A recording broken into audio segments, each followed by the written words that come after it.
Hello everyone, आप सभी का हमारे चैनल पे स्वागत है बच्चों। तो ये जो चैप्टर है वो हमने ऑलरेडी पढ़ रखा है एनसीईआरटी का। देखो, मैं 3 तरीके की वीडियो बना रहा हूँ हर चैप्टर की। पहले एनसीईआरटी पूरा मैं आपको समझा रहा हूँ, उसके बाद ये जो वीडियो एनसीईआरटी के बॉक्स के अंदर के जो क्वेश्चन है और अभ्यास के अंदर के जो क्वेश्चन है वो सब मैं करवा रहा हूँ इस वीडियो में। ये वो वीडियो है। और उसके बाद एक वीडियो और होगी इस चैप्टर के इंपॉर्टेंट क्वेश्चन जो बोर्ड एग्जाम में बार बार आते हैं। तो 3 वीडियो आपको मिलेंगे, सबके लिंक्स मिल जाएंगे डिस्क्रिप्शन में। सारी चीज़ें पढ़ाई जा रही हैं। वीडियो को कर दो लाइक, क्योंकि यार बाद में आप भूल जाते हो। चलिए वीडियो को स्टार्ट करते हैं। देखो बेटा, इसको पहले मत देखना, ठीक है? इसको आपको बाद में देखना है। पहले आपको क्या देखना है बेटा? पहले चैप्टर को पढ़ना है, कॉन्सेप्ट को पढ़ना है। जब चीज़ें सीखोगे तभी तो क्वेश्चन आंसर आएंगे, उससे पहले तो नहीं आएंगे ना। तो पहले वो देखना। स्टार्ट कर दें क्वेश्चन आंसर्स। बहुत ही सिंपल वे में लिखा है मैंने, आप समझ के अपना नोट भी कर सकते हो। समझ के पहले जो मैं बोल रहा हूँ समझाऊंगा भी, और इसे आप नोट भी करते रहना या फिर स्क्रीनशॉट लेते रहना। पहला क्वेश्चन है, पाठ में जो बॉक्स के अंदर के जो क्वेश्चंस होते हैं ना, उनके आंसर्स हैं। पहला क्वेश्चन है, ऐसी धातुओं का उदाहरण दीजिए जो कमरे के ताप पर द्रव होती है। तो कमरे के ताप पर जो द्रव अवस्था में होती है ना, जैसे द्रव होता है पानी, है ना, पानी, उसी वो ऐसी अवस्था को द्रव बोलते हैं। द्रव, ठोस, गैस, पता ही होगा आपको बच्चों। तो कमरे के ताप पर जो द्रव होती है वो है मरकरी, और चाकू से आसानी से काटा जा सकता है ऐसे धातु का नाम बताना है, वो है सोडियम। सोडियम एक ऐसी धातु होती है जो बहुत नरम है, उसे आप चाकू से भी काट सकते हो, ठीक। और ऊष्मा की सबसे अच्छी चालक होती है, ठीक है, जो चांदी होता है बेटा, ऊष्मा का सबसे अच्छी चालक मानी जाती है। अच्छी चालक है, तुम कहोगे सर अगर इतनी ही अच्छी है तो ये तार वार चांदी की क्यों नहीं होता है? भाई तार इतना, चांदी कितनी महंगी है, बाकी ये जो एल्यूमिनियम वगैरह कितना सस्ता है ना। तो इस हिसाब से अगर एल्यूमिनियम लोगे और चांदी का तार लोगे और दोनों में इलेक्ट्रिसिटी पास करेंगे ना, तो चांदी में अगर उसके तार से तुम बल्ब जलाओगे ना तो उसमें रोशनी ज़्यादा होगी, क्योंकि उसमें करंट का फ्लो अच्छा होता है, चालकता उसकी अच्छी है।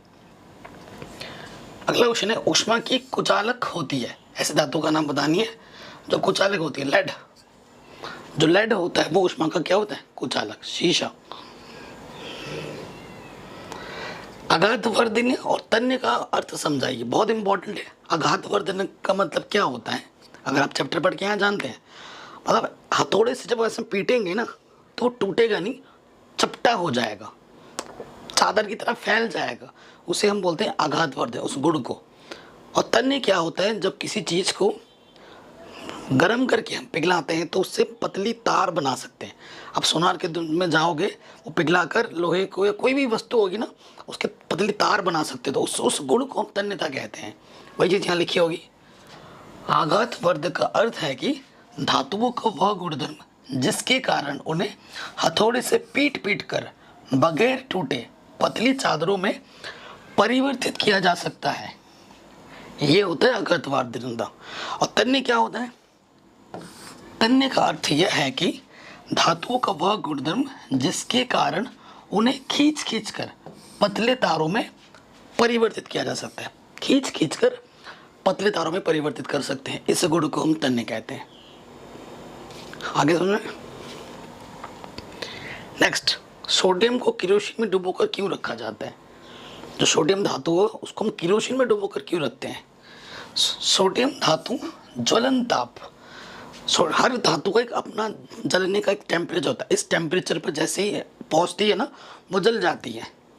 तो सोडियम धातु का जो ज्वलन ताप होता है ना, वो बहुत कम होता है, बहुत ही ज़्यादा कम होता है। जैसे उसको वायु के संपर्क में, देखो किसी भी चीज़ को अगर जलाना है ना, तुम्हें ऑक्सीजन की आवश्यकता पड़ती है, दहन बोलते हैं, ठीक है। और दहन क्रिया करने के लिए प्लस O2 लगाया जाता है, ये आपको पता होगा। कह रहे सोडियम धातु का जो जलन ताप होता है वो अत्यंत कम होता है, अत्यंत कम होता है, अर्थात यह बहुत कम ताप पर ही जल जाता है। यदि यह धातु वायु के संपर्क में आती है ना, तो वायु से उत्पन्न घर्षण के कारण, वायु जब चलते, तुम चलते ना, आपका सर का बाल उड़ता है, शर्ट उड़ता है, तो क्यों उड़ता है? हवा का भी एक घर्षण होता है आपके साथ। तो वायु जब उस धातु के साथ घर्षण करती है ना, उसी घर्षण से ही आग लग जाती है उसमें, इतना कम होता है ज्वलनताप उसका, तो आग पकड़ लेती है। अतः वायु से संपर्क हटाने के लिए सोडियम धातु को केरोसिन में डुबा कर रखा जाता है, पानी में भी नहीं रखा जाता। पानी बोले तो H2O, उसमें भी ऑक्सीजन उपस्थित होता है। ठीक है, इसीलिए केरोसिन में डुबो कर रखा जाता है। अगला क्वेश्चन है, इन अभिक्रियाओं के लिए समीकरण लिखिए। ये क्वेश्चन पूछा गया बोर्ड एग्जाम में, आपको बस समीकरण देना है। क्या है? भाप के साथ आयरन, मतलब भाप और आयरन जब अभिक्रिया करेगा तो क्या होगा? भाप का मतलब है पानी। जब खाना बनता है, पानी गर्म करते हो तो सफ़ेद सफ़ेद निकलता है ना, वो भाप होता है। और ऊपर हाथ रख दोगे तो तुम्हारा हाथ गीला हो जाता है। तो भाप यानी कि पानी। ठीक है, आयरन यानी कि Fe, ये संतुलित रासायनिक समीकरण है। फिर भाप यानी कि H2O, इस रिएक्शन को तुम याद कर सकते हो। फिर क्या बन जाएगा? Fe3O4 सॉलिड अवस्था में, और हाइड्रोजन गैस अवस्था में हाइड्रोजन उड़ जाएगा। गैसीय अवस्था का जो सिंबल होता है वो ये होता है, तीर का निशान। फिर बोला जाता है जल के साथ कैल्शियम तथा पोटेशियम की अभिक्रिया करनी है। ये कैल्शियम सी है और ये जल है। जब कैल्शियम और जल को मिलाएंगे तो CaOH का होल्टोइस बनेगा और हाइड्रोजन गैस हवा में उड़ जाएगा। ठीक, अगर हम कैल्शियम को पानी के साथ अभिक्रिया कराएंगे तो KOH बनेगा एंड हाइड्रोजन गैस फिर से मुक्त होगी। तो इन सभी अभिक्रिया में हाइड्रोजन गैस मुक्त होती है। इससे MCQ बनाया जा सकता है कि जब भाप आयरन के साथ अभिक्रिया करती है तो कौन सी गैस मुक्त होती है? तो आंसर होगा हाइड्रोजन। देखो, जो चीज़ पढ़ रहे हो ना उसको ध्यान से पढ़ो। एक ही क्वेश्चन के कई तरह के आंसर्स, क्वेश्चन आंसर बन सकते हैं। ठीक है, तो कॉन्सेप्ट अगर स्ट्रांग होगा तो आप कहीं से भी को घुमा घुमा के बोले आप कर दोगे। ठीक है, मेन चीज़ वो होती है। और कई बच्चे फिर बोलते हैं सर आपने जो पढ़ाया वो आया नहीं, क्वेश्चन बाहर से। क्वेश्चन कभी बाहर से नहीं आता, आपके किताब में जो चीज़ है बेटा वही आता है एग्ज़ाम में। बस जो पढ़ रहे हो सिर्फ उसे समझ के पढ़ो, उसे रटो नहीं। ठीक है, ये चीज़ मेन होती है।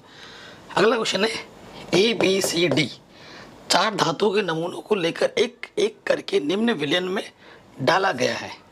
इससे प्राप्त परिणाम को निम्न प्रकार से सारणीबद्ध कीजिए। ठीक है, ABCD। ठीक है, पहला है आयरन सल्फेट के साथ, फिर कॉपर सल्फेट, जिंक सल्फेट और फिर सिल्वर नाइट्रेट।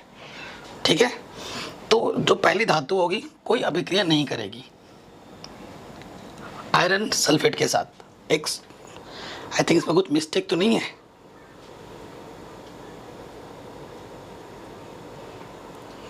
ओके, नहीं, ये सारणी हमें दे रखी है। देखो, ए जो है आयरन सल्फेट के साथ कोई अभिक्रिया नहीं करेगी, कॉपर सल्फेट के साथ विस्थापित हो जाएगी। बाकी जिंक सल्फेट और सिल्वर सल्फेट नाइट्रेट के साथ कोई अभिक्रिया नहीं कर रही है।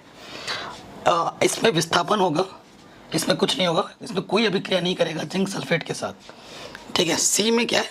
सी जो धातु है ये धातु के नाम है।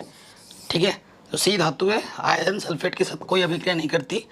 डी जो धातु है आयरन सल्फेट के साथ कोई अभिक्रिया नहीं करती। कॉपर सल्फेट के साथ कोई अभिक्रिया नहीं करती, कोई अभिक्रिया नहीं करती। जिंक सल्फेट के साथ कोई अभिक्रिया नहीं करती। और जो सी है सिल्वर नाइट्रेट के साथ विस्थापन अभिक्रिया करती है, और जो डी है वो सिल्वर नाइट्रेट के साथ भी कोई अभिक्रिया नहीं करती। तो इस सारणी को देखकर आप क्या कह सकते हो? अब आपसे क्वेश्चन पूछेगा। ठीक है, तो देखो, पहला चीज सबसे अधिक अभिक्रियाशील धातु कौन सी है, ये क्वेश्चन पूछ रहा है आपसे। ठीक, ये चीज आपसे पूछ रहा है। सबसे, देखो आपसे क्या पूछ रहा है? सबसे अधिक अभिक्रियाशील धातु कौन सी है? तो जो बी धातु है बेटा, ये जो बी धातु है, ठीक है, इसने विस्थापन अभिक्रिया किया ना, तो ये आपका क्या हो गया? यहाँ से आयरन सल्फेट के साथ इसने विस्थापन अभिक्रिया दी है, तो ये सबसे अधिक क्रियाशील हो गया। उसके बाद धातु बी को कॉपर सल्फेट के विलयन में डाला जाए तो क्या होगा? ठीक है, ये जो धातु बी है कॉपर सल्फेट के विलयन में डाला जाएगा तो क्या होगा? विस्थापन अभिक्रिया होगी। ठीक है, ये लिखना है आपको, ये देखो। फिर नेक्स्ट आपसे पूछा गया है ABCD को अभिक्रियाशीलता के घटते हुए क्रम में लिखिए। तो सबसे बड़ा आपका है बी, ठीक है, उसके बाद आपका है ए, उसके बाद सी, उसके बाद डी, ये आप लिख देंगे। अगला क्वेश्चन है अभिक्रियाशील धातु को, जो अभिक्रियाशील धातु है तनु हाइड्रोक्लोरिक अम्ल में डाला जाता है, तनु हाइड्रोक्लोरिक अम्ल HCl में डाला जाता है तो कौन सी गैस निकलती है? कौन सी गैस निकलती है? Hydrogen gas. ठीक है, आयरन के साथ तनु H2SO4 का रासायनिक अभिक्रिया लिखिए। तो देखो, जब एक धातु तनु अम्ल से अभिक्रिया करती है तो हाइड्रोजन गैस उत्पन्न होती है। पहला आंसर तो ये होगा। कौन सी गैस उत्पन्न होती है? हाइड्रोजन गैस उत्पन्न होती है। फिर क्या बोला है? आयरन, आयरन बोले तो Fe। तनु H2SO4 तनु अंग्रेजी में लिखते हैं एक्वस। अभिक्रिया करके क्या बनाएगा? FeSO4 बनाएगा और यहाँ से हाइड्रोजन अलग हो जाएगा। तो ये आपको लिखना था, ये भी हमने लिख दिया, बड़ा आसान था। नेक्स्ट क्वेश्चन पे आते हैं। जिंक को आयरन सल्फेट के विलयन में डालने से क्या होता है? जो जिंक है, आयरन सल्फेट के विलयन में डालने से क्या होता है, इसकी रासायनिक अभिक्रिया भी लिखी है। ठीक है, सो बहुत जो तत्वों की अभिक्रियाशीलता होती है ना, उस चीज़ का यहाँ पर उपयोग होगा। देखो, सबसे पहले जब जिंक को आयरन सल्फेट के विलयन में मिलाया जाता है या डाला जाता है तो आयरन सल्फेट का विलयन का हरा रंग फीका पड़ जाता है। जो आयरन सल्फेट तुमने रखा है ना अपने पास, उसका रंग हरा है, और जैसे तुम उसमें डालोगे जिंक तो उसका जो रंग है, हरा रंग, वो फीका पड़ने लगेगा। ऐसा क्यों होता है? तथा आयरन निक्षेपित हो जाता है। आयरन निक्षेपित हो जाता है क्यों? क्योंकि जो जिंक है, ये जो जिंक है ना, आयरन से अभिक्रिया श्रेणी में ना ऊपरी स्थान पर है। भैया जो कि ताकतवर होगा वो कमज़ोर को उठा के फेंक देगा और खुद उसके जगह पे आ सकता है। तो ये जो जिंक है अभिक्रियाशीलता की श्रेणी में Fe से ऊपर है, तो ये इसको हटाकर खुद इसके जगह पे आ जाता है, ZnSO4 बन गया और ये बेचारा Fe अलग रह गया। ठीक है, क्योंकि Zn आ गया Fe की जगह पर, इसी वजह से उसका जो हरा रंग है वो फीका पड़ जाता है। ये इसका आंसर है, ये भी लिख लीजिए। अगला क्वेश्चन है, सोडियम ऑक्सीजन मैग्नीशियम के लिए इलेक्ट्रॉनिक बिंदु संरचना लिखी है। इलेक्ट्रॉनिक बिंदु संरचना पर मैंने एक अलग से वीडियो बनाई हुई है आधे घंटे की, उसको ज़रूर देखना, और इसमें बोर्ड के सारे क्वेश्चंस करा रखे हैं। फिलहाल ये मैं समझा दे रहा हूँ। इसके लिए मैंने हमेशा बोला है बेटा, 1 से लेकर कम से कम 30 परमाणु क्रमांक तक परमाणु विन्यास आना चाहिए। ठीक है, जैसे यहाँ बात हो रही है सोडियम की ना, तो सोडियम का जो परमाणु क्रमांक होता है वो 11 होता है। ठीक है, तो सोडियम के परमाणु का 11 होता है। पहले कक्षक में अधिकतम 2 इलेक्ट्रॉन होते हैं, दूसरे में अधिकतम 8। 2 और 8 10 हो गए, बस 11 होना चाहिए। तो लास्ट में क्या होगा? 1। अष्टक नियम आपने पढ़ा होगा। अष्टक नियम में क्या होता है? अष्टक पूर्ण होने के बाद, ठीक है, हम क्या करते हैं, अगर हम अमीर हो जाते हैं, हम सोचते हैं और अमीर हो। ये लोग क्या सोचते हैं, भाई मेरे बाहरी कोश पूर्ण हो जाए, बाहरी कक्षक पूर्ण हो जाए, उसके बाद कोई भी इलेक्ट्रॉन होगा ना तो उसे वो दे देता है दान, भाई तू ले जा, मैं तो अमीर हो गया हूँ, मुझे नहीं चाहिए और। ठीक, तो इसके अष्टक पूर्ण हो गए हैं तो इसके पास 1 इलेक्ट्रॉन ज़्यादा बचा है। अब 7 नहीं ले सकता। जो इलेक्ट्रॉनों की साझेदारी होती है वो 1 की होती है, 2 की होती है, वो 3 की होती है अधिकतम, उससे ज़्यादा नहीं होती। 7 चाहिए भाई उसका 8 बनाने के लिए, वो तो असंभव है। 8 बना हुआ है, 1 ज़्यादा है, भाई तू ले जा, तो तू ले जा, मतलब वो दे सकता है, वो दानी बन गया है। और जब दानी बन गया, कितने इलेक्ट्रॉन दे रहा है? 1। तो इसे हम लिखते हैं Na पॉजिटिव। 1 दे रहा है तो 1 पॉजिटिव, ये ठीक है। बाह्यतम कक्षक में कितने इलेक्ट्रॉन है? 1। ऐसे बनेगा प्रॉपर। फिर आपका ऑक्सीजन है, ऑक्सीजन का परमाणु क्रमांक होता है 8। प्रथम कक्षक में अधिकतम होते हैं 2, उसके बाद बचा कितना? 6। तो बाहरी कक्षक को ही देखो, बाहरी कक्षक में कितने इलेक्ट्रॉन है? 6। तो अष्टक बनाने के लिए 2 चाहिए उसे। कितने चाहिए? 2 चाहिए उसे। तो 2 चाहिए, तो इस 2 चाहिए यानी कि 2 नेगेटिव। ठीक है, ये ऑक्सीजन का हो गया। फिर क्या है? मैग्नीशियम। मैग्नीशियम का होता है 12 परमाणु क्रमांक। पहले में 2 आ सकता है अधिकतम, दूसरे कक्षक में 8 आ सकता है। 2 और 8 10, यहाँ है 12, तो यहाँ कितना आएगा? 2। अष्टक देखो यहाँ पूर्ण हो गया। अष्टक पूरा होने के बाद 2 एक्स्ट्रा बच गया उसके पास। और सिर्फ हमेशा जब परमाणु क्रमांक बनाते हैं ना बेटा, तो बाहरी कक्षक के लिए आता है। बाहरी कक्षक में कितने? 2 है, 1 2। इसको लिखा कैसे जाएगा? Mg2 positive. 2 इसके पास एक्स्ट्रा है तो 2 पॉजिटिव। आराम से बन गया है कि नहीं बेटा? आराम से बन गया। आते हैं नेक्स्ट क्वेश्चन में। अब इन सब चीज़ों का बनना भी एक कला है। इस पर मैंने बोला है ना अभी कि आधा घंटा से भी ज़्यादा वीडियो बना रखा है, तो उसको ज़रूर देखना, ठीक है। लाखों बच्चों ने उस वीडियो को देख रखा है। अब इलेक्ट्रॉनों के स्थानांतरण के द्वारा Na2O और MgO का निर्माण दर्शाए। निर्माण तो मैंने ऑटोमेटिकली दर्शा रखा है, ठीक है, आपके स्क्रीन पर, लेकिन इसको समझना भी आना चाहिए। मैं आपको समझा रहा हूँ। पहले Na2O, इसका मतलब क्या है बेटा, मैं आपको डिटेल में समझा रहा हूँ। हाँ, Na कितना है, 2 है, तो मतलब एक ऑक्सीजन है, 2 नाइट्रोजन और सोडियम है, नाइट्रोजन बोल रहा हूँ, Na सोडियम। सोडियम का परमाणु क्रमांक होता है 11, 2 8 1। बाहरी कक्षक से मुझे मतलब है। ऑक्सीजन 8 होता है, 2 और 6, ठीक है।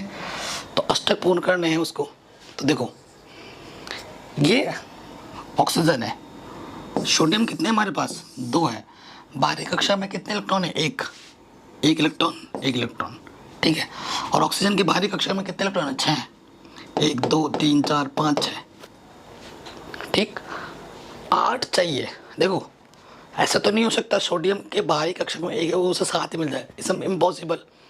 अष्टक पूरा है उसका, एक ज़्यादा है, और ऑक्सीजन को 2 चाहिए। तो ऑक्सीजन क्या करेगा, ये नाइट्रोजन क्या करेगा, पूरा का पूरा एक इलेक्ट्रॉन इसको दे देगा। 6 था, ये एक आ गया, 7 हो गया, और ये भी क्या करेगा, पूरा का पूरा इसको दे देगा, तो ये भी 7 और ये एक 8 हो जाएगा। तो लिखेंगे कैसे,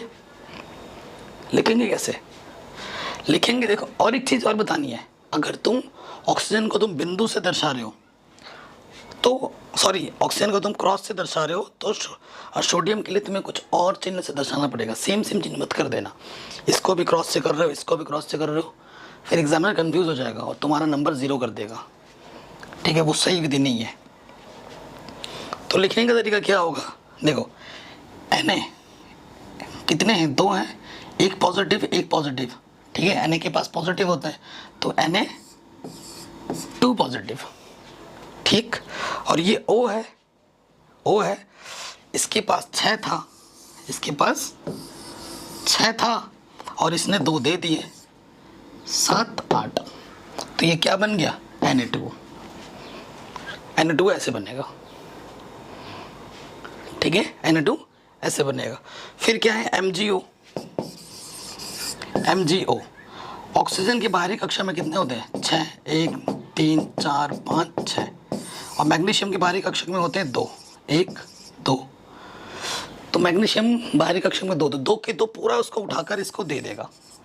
देखो ये जो 2 इलेक्ट्रॉन बाहरी कक्षा में, ये पूरा उठा के इसने इसको दे दिया। इसके बाहर कितने हैं, 6 हैं, और ये 2 आ गया, तो इसके अष्टक पूर्ण हो गए। Mg+2 होता है, यहाँ +2 लिख दिया गया है, और ये O, MgO, इस तरीके से लिखा जाएगा, ठीक है। अगर आपको ये समझ में नहीं आ रहा तो बेटा, क्योंकि ये तो मैं आंसर्स करवा रहा हूँ, मैंने पहले ही बोला है आपको कि चैप्टर देखोगे उसके बाद इसको देखना। आशा करता हूँ आ गया होगा, नहीं आया तो अलग से वीडियो बना रखी इस टॉपिक पे, उसको ज़रूर देख लेना। तो Na2O में उपस्थित आयन, तो वही धनायन जलायन की बात हो रही है यहाँ पर। तो सोडियम में 11 होते हैं, प्लस एक ज़्यादा हो, तो यहाँ सोडियम धनायन में। और ऑक्सीजन में क्या होता है, बाहरी कक्षक में चाहे 2 की आवश्यकता होती है 8 पूरे करने के लिए, अष्टक पूरे करने के लिए, तो ऋणायन, ठीक। उसी तरीके से Mg2 पॉजिटिव है धनायन, ऑक्सीजन 2 नेगेटिव, ये ऋणायन। ये तो पहले ही बता दिया था। अगला क्वेश्चन है, आयनिक यौगिकों का गलनांक उच्च क्यों होता है। बहुत ही शानदार क्वेश्चन है और बार बार रिपीट होता है, ठीक। आयनिक यौगिकों के उच्च गलनांक होते हैं क्योंकि, यहाँ से मैंने, क्योंकि इन यौगिकों के आयनों के बीच मध्य, अगर तुम्हें अजीब लग रहा है तो यहाँ बीच लिख दो, आसान वर्ड लिखो। क्योंकि इन यौगिकों के आयनों के बीच उपस्थित प्रबल अंतर आयनिक आकर्षण बलों को, ये कीवर्ड है, इसको थोड़ा सा ध्यान में रखना होगा, थोड़ा अजीब है ना। जो आयनिक होते हैं ना, उनके वो जो पास बहुत रखे होते हैं, और उनको हटाने के लिए बहुत ज़्यादा आवश्यकता होती है ऊर्जा की, ये इसका मतलब हो। मध्य उपस्थित प्रबल अंतर आयनिक आकर्षण बलों को समाप्त करने हेतु, ठीक है, समाप्त करने हेतु अधिक मात्रा में ऊर्जा की आवश्यकता होती है। इसी कारण इनके जो गलनांक होते हैं वो उच्च होते हैं।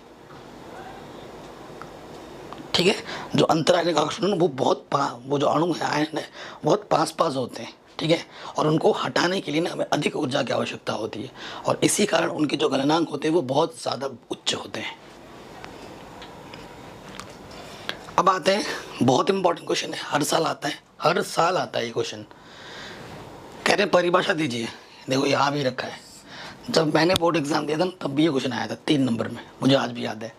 आप कहोगे सर आप मैथ के टीचर हो, मैथ से एमएससी किए, तो आपके मैथ्स साइंस में कितने नंबर थे? क्लास 10th में तो मेरे मैथ से भी ज़्यादा नंबर साइंस में थे। ठीक है, सीबीएसई पैटर्न पर हमारा पेपर होता है, उत्तराखंड बोर्ड से हूँ मैं, आपको पता होगा।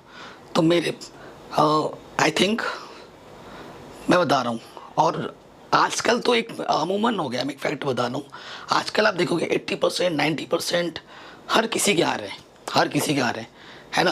पहले ऐसे नहीं होते थे। तुम अगर देखो अपने आसपास जाके, जो तुमसे बड़े हैं, तुमसे 10 साल 15 साल बड़े हैं ना, उनसे पूछो कितने हाईएस्ट मार्क्स होते थे। तो 60% अगर किसी का आ जाए, 62% अगर आ जाए, तो उस स्टूडेंट को बहुत अच्छा माना जाता था, बहुत अच्छा माना जाता था। वहाँ पर पहले कॉपी चेकिंग बहुत स्ट्रिंग होती थी, पूरा लिखने पे भी पूरा नंबर नहीं दिया जाता था, उस टाइम पे ऐसा होता था। अब ऐसा नहीं है, अब पूरे बहुत अच्छे नंबर दिए जाते हैं बच्चों को, जितना लिखोगे उससे भी ज़्यादा ही दिया जाता है। पहले तो जितना लिखोगे उससे ज़्यादा दिया जाता था, ऐसा सोच लो। तो मेरे इस पेपर में 100 में से, हमारे टाइम में प्रैक्टिकल नहीं होते थे, तो 100 में से मेरे 85 मार्क्स थे, और डिस्टिंक्शन मार्क्स होते थे, सबसे ज़्यादा मार्क्स थे। ठीक है, ये चीज़ है। हाँ, खनिज क्या है? भूपर्पटी मतलब जो जमीन होती है ना, भूपर्पटी में स्वतंत्र रूप से पाए जाने वाले, भूपर्पटी में प्राकृतिक रूप से पाए जाने वाले अकार्बनिक तत्वों या यौगिकों को हम खनिज कहते हैं। अंग्रेजी में खनिज को मिनरल्स कहा जाता है। ठीक, फिर अयस्क क्या होता है? जो खनिज मिलता है ना, उसमें अशुद्धियाँ भी होती हैं। ठीक है, उन खनिजों को जिनसे लाभप्रद ढंग से धातुओं का निष्कर्षण किया जाता है, अयस्क कहलाता है। अयस्क को अंग्रेजी में हम ओर कहते हैं। बात वही समझ में, जैसे लेड का अयस्क, गैलेना, ये इसका उदाहरण है। तो उन खनिजों से जिनसे लाभप्रद ढंग से हम, ठीक है, धातुओं का निष्कर्षण मतलब सफाई, शुद्ध धातु प्राप्त कर सकते हैं, उनको हम अयस्क कहते हैं। और गैंग क्या होता है? गैंग वो नहीं, गोली धुन मारने चले गए, पूरा गैंग वैंग बनाकर मारने पीटने वाला, वो गैंग नहीं है यहाँ पर। गैंग का मतलब यहाँ गंदगी से है।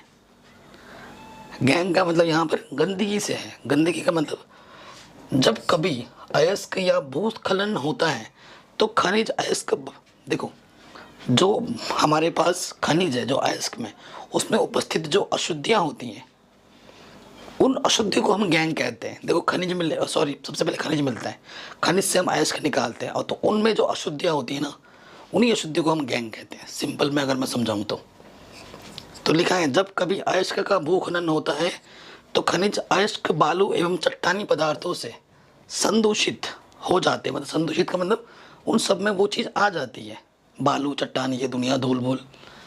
खनिजों में बालू तथा चट्टानी पदार्थों की जो अशुद्धियाँ उपस्थित होती हैं, उन्हें हम गैंग कहते हैं। ठीक है, तो ये जो धूल है, मिट्टी, ये सब क्या है? गंदगी है। तो इसी गंदगी को हम क्या कहते हैं? गैंग कहते हैं। कह रहे 2 धातुओं के नाम बताइए जो प्रकृति में मुक्त अवस्था में पाई जाती है, खुली अवस्था में मिलती। सोना चांदी। ठीक है, इनका नाम क्या है? सोना चांदी। कम अभिक्रियाशील होने के कारण प्रकृति में ये मुक्त अवस्था में पाई जाती है, क्योंकि ये कम अभिक्रियाशील हैं, इसी वजह से मुक्त अवस्था में पाई जाती है। ये भी इसका रीज़न है। अगला क्वेश्चन है, धातुओं को उसके ऑक्साइड से प्राप्त करने के लिए किस रासायनिक प्रक्रम का उपयोग किया जाता है? ठीक है, तो उसका नाम है अपचयन। किसी धातु को उसके ऑक्साइड से प्राप्त करने के लिए जो प्रयुक्त रासायनिक प्रक्रम है, उसे हम क्या कहते हैं? अपचयन। अंग्रेजी में बोलते हैं रिडक्शन। ठीक, नेक्स्ट क्वेश्चन बेटा, कह रहे जिंक, मैग्नीशियम एवं कॉपर के धात्विक ऑक्साइडों को निम्न धातुओं के साथ गर्म किया जाता है तो क्या होता है? ठीक है, जिंक ऑक्साइड है, मैग्नीशियम ऑक्साइड है और कॉपर ऑक्साइड है। किस स्थिति में विस्थापन अभिक्रिया घटित होगी ये आपको बताना है। तो देखो, जब जिंक ऑक्साइड धातु है, जिंक के साथ अभिक्रिया करोगे तो कोई विस्थापन नहीं होगा। मैग्नीशियम के साथ विस्थापन अभिक्रिया होती है और कॉपर के साथ भी कोई विस्थापन अभिक्रिया नहीं होती है। मैग्नीशियम ऑक्साइड है, जिंक के साथ कोई विस्थापन नहीं होगा और कॉपर ऑक्साइड है, विस्थापन अभिक्रिया होती है इसमें। इन सब के एग्जाम्पल्स आपको एनसीईआरटी में मिल जाएंगे, ये सब पढ़ाते वक्त मैंने बता रखे हैं। ठीक है, वैसे ये चीज़ होती है, आगे आप देख के लिख सकते हैं। कौन सी धातु आसानी से संचारित नहीं होती? तो संचारित कब होता है? जब कोई वस्तु नमी से, जल से, ठीक है, इनके संपर्क में आता है तभी वो संचारित होता है ना। तो कौन सी वस्तुएं आसानी से संचारित नहीं होती? जो इनसे अभिक्रिया जल्दी नहीं करती, वो संचारित नहीं होती, सीधी सी बात है। तो वे धातुएं जो वायु, जल तथा अम्लों से अभिक्रिया नहीं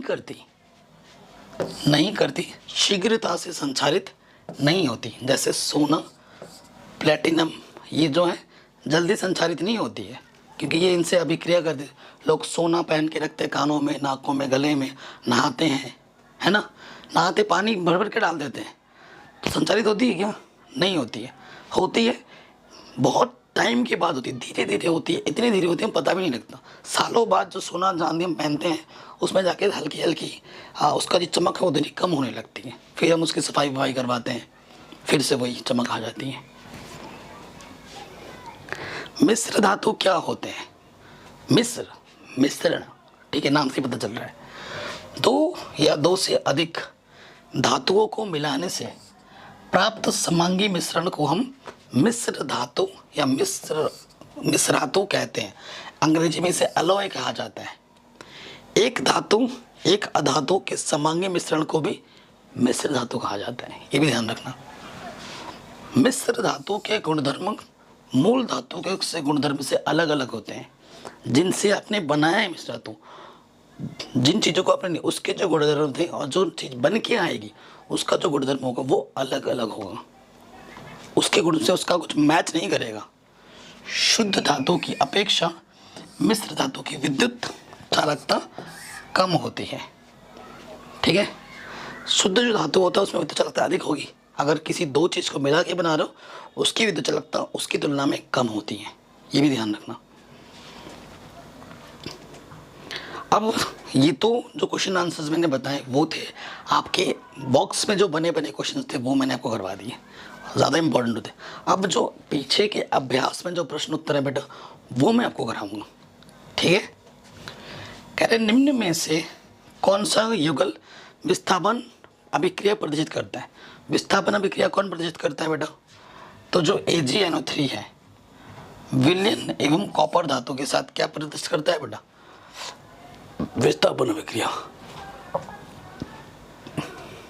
देखो, लोहे की जो फ्राइंग पैन होती है, फ्राइंग पैन आप जानते हैं ना, जिसमें अंडा ऑमलेट बनाते हो, फ्राइंग पैन, फ्राई करते हैं जिन भी चीज़ों को जंग से बचाने के लिए निम्न में से कौन सी विधि उपयुक्त है? जंग से बचाने के लिए कौन सी विधि उपयुक्त है?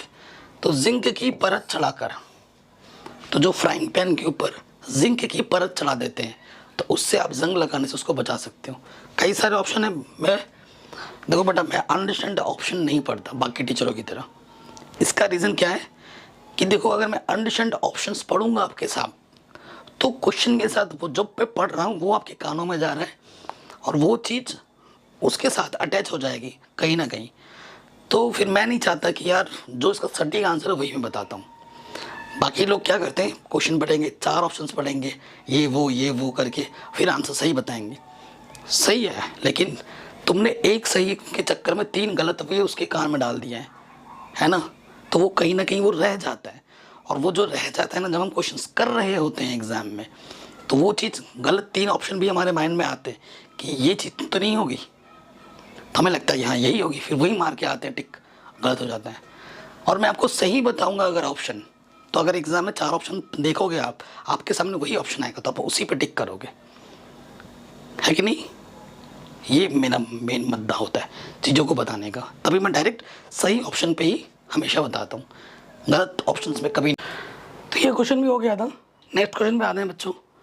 सो क्या कह रहा है, कोई धातु ऑक्सीजन के साथ अभिक्रिया करके उच्च गलनांक वाला यौगिक निर्मित करती है, यह यौगिक जल में विलय है, यह तत्व क्या हो सकता है? ठीक है, तो यह तत्व आपका क्या होगा बेटा? कार्बन होगा। अगला क्वेश्चन है, खाद्य पदार्थ के डिब्बों पर जिंक की बजाय टिन का लेप क्यों होता है? क्योंकि टिन की अपेक्षा जिंक महंगा है, तो जिंक तो नहीं लगा सकते। जिंक क्या है, हालांकि बेहतर ऑप्शन है, लेकिन लगाते हम टिन ही है, क्योंकि टिन सस्ता पड़ता है, इस वजह से। आपको एक हथौड़ा, बैटरी, बल्ब, तार एवं स्विच दिया है। ठीक है, हथौड़ा हो तो बैटरी, बल्ब और स्विच दिया गया है, तो उससे मैंने ये युक्ति बनाई है। ये बैटरी है, ठीक है, बैटरी के इस इधर से करके ये मैंने एक शिरा यहाँ से ले लिया, दूसरा तार मैंने यहाँ से लगा के ये दूसरा शिरा ले लिया, और यहाँ पर मैंने इससे तार से अटैच क्या कर दिया, एक बल्ब कर दिया, और यहाँ पर मैंने एक स्विच लगा दिया है ना, ऑन ऑफ करने के लिए। अब इस निरीक्षण से तुम क्या लगा सकते हो? कह रहे इनका उपयोग कर धातुओं एवं अधातुओं के नमूनों के बीच आप विभेद कैसे करेंगे, धातु और अधातु का पता कैसे लगाओगे? ठीक है, देखो हम धातुओं तथा धातुओं के नमूनों को हथौड़े की सहायता से पीट पीट कर पतली चादर परिवर्तित करने का प्रयास करेंगे। ठीक है, धातु अधातु दोनों लेंगे। धातु को अगर हम पीटेंगे तो पतली चादर के रूप में फैल जाएगा। अगर अधातु पे तुम वार करोगे तो अधातु में ये गुण नहीं होता, वो टूट टूट के भंगुर हो जाएगा। तो एक तरीका तो ये हो गया। दूसरा तरीका क्या है, बैटरी, बल्ब, तारों और स्विच की सहायता से हम एक युक्ति बनाएंगे इस तरीके से।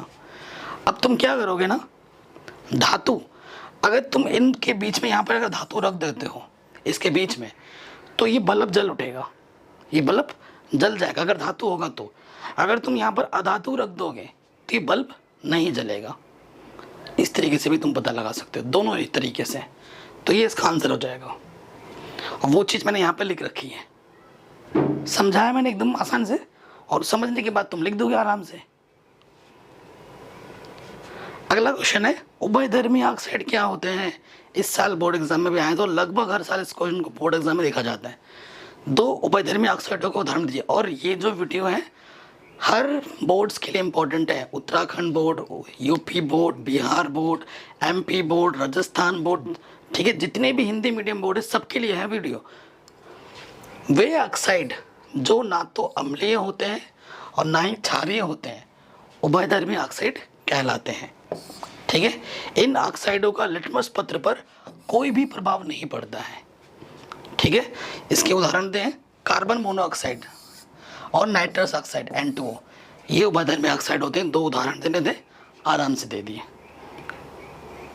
ठीक, एकदम आसान था, आराम से हो गया।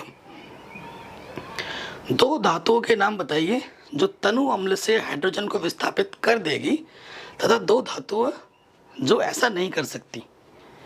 ठीक है, तनु अम्ल यानी कि HCl से हाइड्रोजन को विस्थापित करेगी, और दो धातु ऐसे बतानी जो नहीं करेंगी। तो जो दो धातुएं जो तनु अम्लों से हाइड्रोजन को विस्थापित कर देती है उनका नाम है एक आयरन यानी कि Fe, और दूसरा है बेटा जिंक यानी कि Zn। अभी उदाहरण में मैंने दिखाया था स्टार्टिंग में। दो धातुएं जो तनु अम्ल से हाइड्रोजन को विस्थापित नहीं करती है, एक है गोल्ड सोना, और एक है सिल्वर यानी कि Ag। ठीक है, सोना चांदी। अगला क्वेश्चन है, किसी धातु M की विद्युत अपघटनी परिष्करण में से आप एनोड, कैथोड एवं विद्युत अपघट्य किसे बनाएंगे? तो जो एनोड होता है बेटा, एनोड हम अशुद्ध धातु को बनाते हैं। किसे बनाते हैं? अशुद्ध धातु को। और कैथोड बनाते हैं शुद्ध धातु को। और विद्युत अपघट्य जो होता है किसी विलयन का लवण विलयन, धातु M की किसी जो धातु हम ले रहे हैं ना उसका लवण विलयन जो होता है वो हमारा क्या होता है? विद्युत अपघट्य। तो फिर से बता रहा हूँ, एनोड जो होता है अशुद्ध धातु होगा, कैथोड आपका शुद्ध धातु होगा, और विद्युत अपघटन क्या होगा? धातु जो M की बात हो रही है यहाँ पर उसके किसी लवण का विलयन होगा। कह रहे हैं प्रत्युष ने सल्फर चूर्ण को स्पैचुला में लेकर उसे गर्म किया। ठीक है, इसे क्या किया? गर्म किया। चित्र के अनुसार एक परखनली को उल्टा करके, जो परखनली है उसको उल्टा करके उसने उत्सर्जित गैस को एकत्रित किया। गैस क्या क्रिया होगी, ठीक है। ये एक चीज ली, उसमें ऐसा होता है, उसमें रख के उसने गर्म किया और परखने के लिए उल्टा करके उसमें रख दिया, गैस सब इसमें जा रहा है। तो ये जो है ना बेटा, इसे बर्नर कहा जाता है। और ये जो है बेटा सल्फर चूर्ण युक्त स्पैचुला है, ठीक है। और ये जो है आपकी बेटा ये परख नली है, ठीक है। तो जब हम जलाएंगे तो क्या होगा, देखो इस सूखे लिटमस पत्र पर गैस की कोई अभिक्रिया नहीं होती है, क्योंकि अभिक्रिया तभी होती है लिटमस पत्र जब वो गीला किया, जो माध्यम हो वो गीला हो, नमी हो उसमें। जो सूखा लिटमस पत्र है उसमें उसमें नमी नहीं है, वो गीला नहीं है, तो उस पर तो कोई प्रभाव होगा ही नहीं। पहली बात तो यह है, ठीक है। यह अभिक्रिया होगी H+O2 SO2। आर्द्र लिटमस पत्र पर क्या प्रभाव होगा, आर्द्र मतलब जो गीला है, ठीक है। गैस नीले आर्द्र लिटमस पर को लाल कर देती है, ठीक है। नीला लिटमस पत्र जो होता है ना, ये जो गैस निकल रही है वो नीले लिटमस पत्र को क्या कर देगी, लाल कर देगी, ठीक है। ये SO2 है, ये H2 है, तो क्या बन जाएगा H2SO3। लोहे को जंग से बचाने के लिए दो तरीके बताओ। एक तो है पेंट कर दो उसको, पेंट करके, और दूसरा है तेल लगा दो उस पर, यूं तेल लगा के छोड़ दो। तेल लगाने से क्या होगा, वो ऑक्सीजन के संपर्क में नहीं आएगी, तो फिर संचालित नहीं होगी। ऑक्सीजन के साथ संयुक्त होकर अधातुएं कैसा ऑक्साइड बनाती हैं। तो जो अधातुएं होती हैं ऑक्सीजन के साथ संयुक्त होकर अम्लीय ऑक्साइड बनाती हैं। कैसे ऑक्साइड बनाती है बेटा, अम्लीय oxide. For example CO2 HO2, ठीक है, या उदासीन गैस जैसे CO N2 आदि ऑक्साइड बनाती हैं। ओके, तो मेन आंसर हुआ आपका कैसी ऑक्साइड बनाती हैं, अम्लीय ऑक्साइड बनाती हैं। कारण बताइए।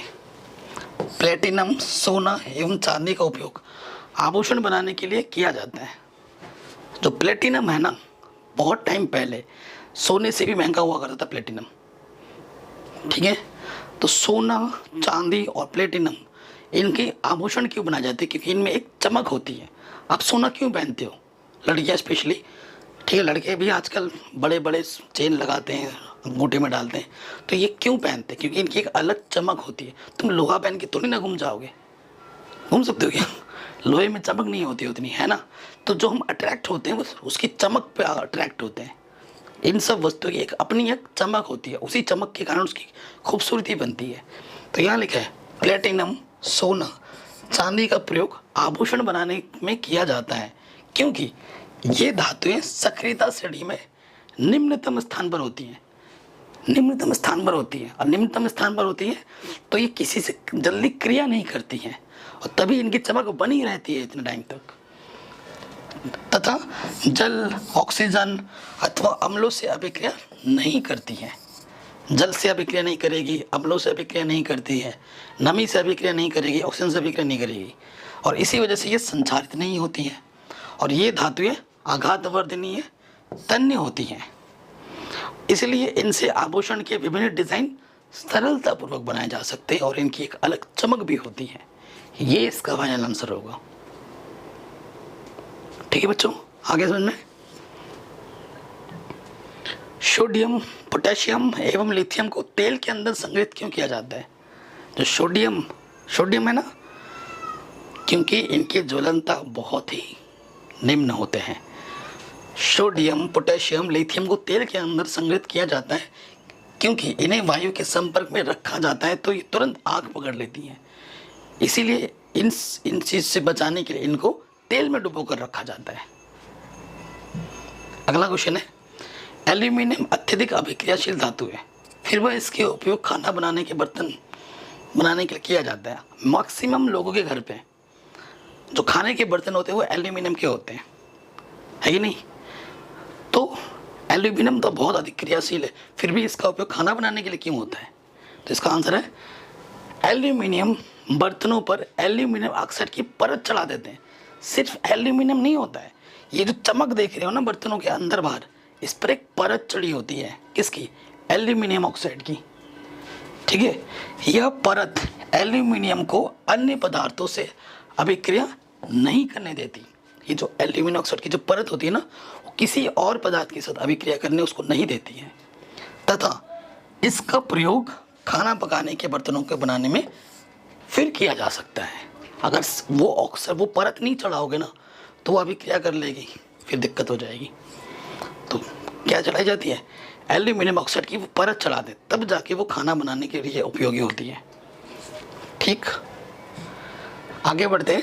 निष्कर्षण प्रक्रम में कार्बोनेट एवं सल्फाइड एस्टर को ऑक्साइड में परिवर्तित किया जाता है, क्यों? ठीक है, निष्कर्षण प्रक्रम में कार्बोनेट तथा सल्फर डाइऑक्साइडों को सामान्यतः ऑक्साइडों परिवर्तित कर दिया जाता है। मेन आंसर यहाँ से है, क्योंकि धातु कार्बोनेटों तथा सल्फाइडों की तुलना में, धातु कार्बोनेट और सल्फाइडों की जो तुलना में ना, धातु ऑक्साइडों का जो अपचयन होता है करना वो बहुत इजी होता है, बहुत सरल होता है। मैंने स्टार्टिंग में एक क्वेश्चन आया था, कौन सी अभिक्रिया उपयोग होती है अपचयन करने के लिए, तो धातु कार्बोनेट और सल्फाइडों की तुलना में धातु ऑक्साइडों का जो अपचयन करना है ना वो बहुत आसान होता है, इसलिए इसका उपयोग किया जाता है। आपने तांबे के मलिन बर्तनों को नींबू या इमली के रस से साफ किया है। जो तांबे के बर्तन होते हैं, है ना, ये तांबे का बर्तन गंदा है, आप नींबू लेते हो, खट्टा कुछ पदार्थ लेते हो, नींबू के पत्ते लेते हो, उसको फिर घिसते हो आम के पत्ते से, है ना, तो जाके फिर वो साफ होता है, ऐसे होता है। ठीक, देखा होगा ये खट्टे पदार्थ बर्तन को साफ करने में क्यों प्रभावी हैं। ठीक है, तुम खट्टे पदार्थ क्यों ले रहे हो, तुम बाकी पेड़ पौधों के पत्ते से क्यों नहीं घिस रहे, घिसोगे तो भी साफ भी नहीं होता, बाकी उससे घिसते हैं, खट्टे से ही साफ होता है। इसका रीज़न क्या है, कह रहे खट्टे पदार्थ तांबे के बर्तन को साफ करने में प्रभावी होते हैं, क्योंकि मलिन तांबे के बर्तन पर जमी कैल्शियम कार्बोनेट की परत, ये जो काला काला दिख रहा है ना गंदगी, ये होती है कैल्शियम कार्बोनेट, वो परत बन जाती है, वही गंदगी लगता है हमें। कैल्शियम कार्बोनेट जब अम्ल से अभिक्रिया करता है, कैल्शियम कार्बोनेट की परत नींबू या इमली के रस में उपस्थित अम्लों से अभिक्रिया करके बर्तन से हट जाती है।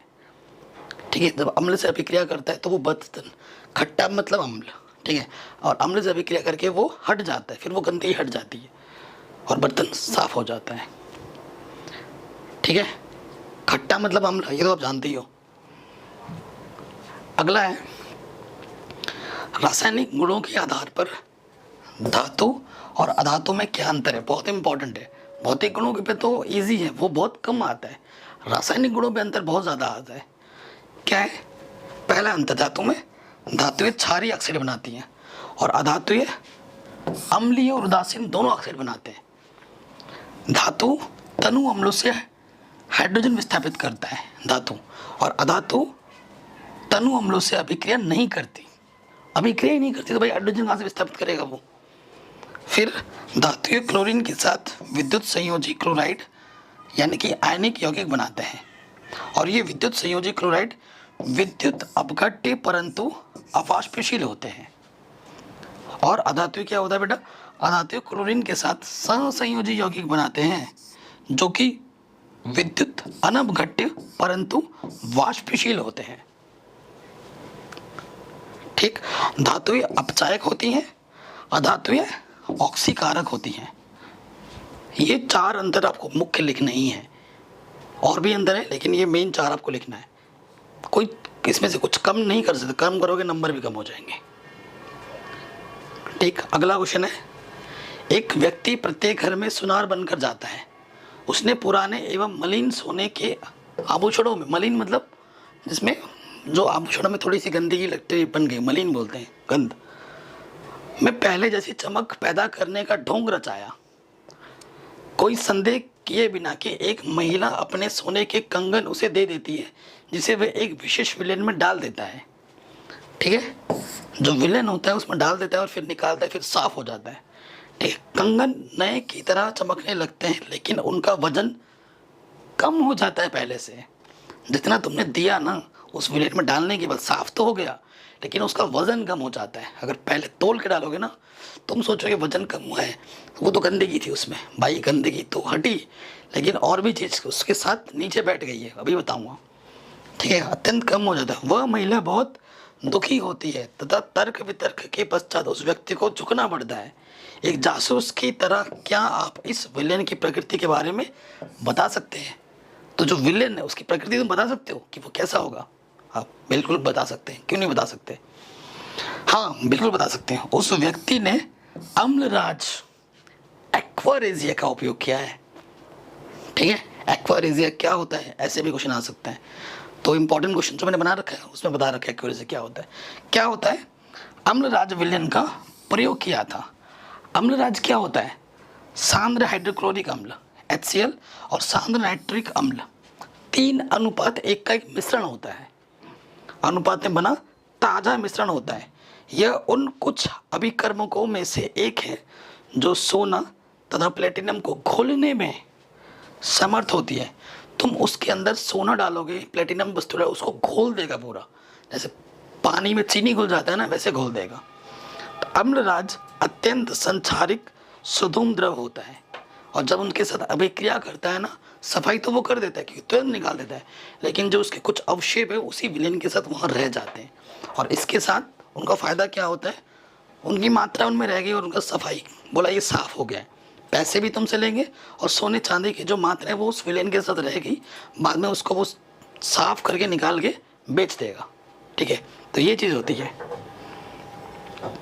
अगला क्वेश्चन है, गर्म जल का टैंक बनाने में तांबे का उपयोग होता है परंतु इस्पात का नहीं। इस्पात क्या होता है? लोहे का मिश्र धातु होता है जिसे हम इस्पात कहते हैं। इसका कारण बताइए। गर्म जल का टैंक बनाने में तांबे का उपयोग होता है लेकिन इस्पात का क्यों नहीं होता है, ये आपसे पूछा गया है।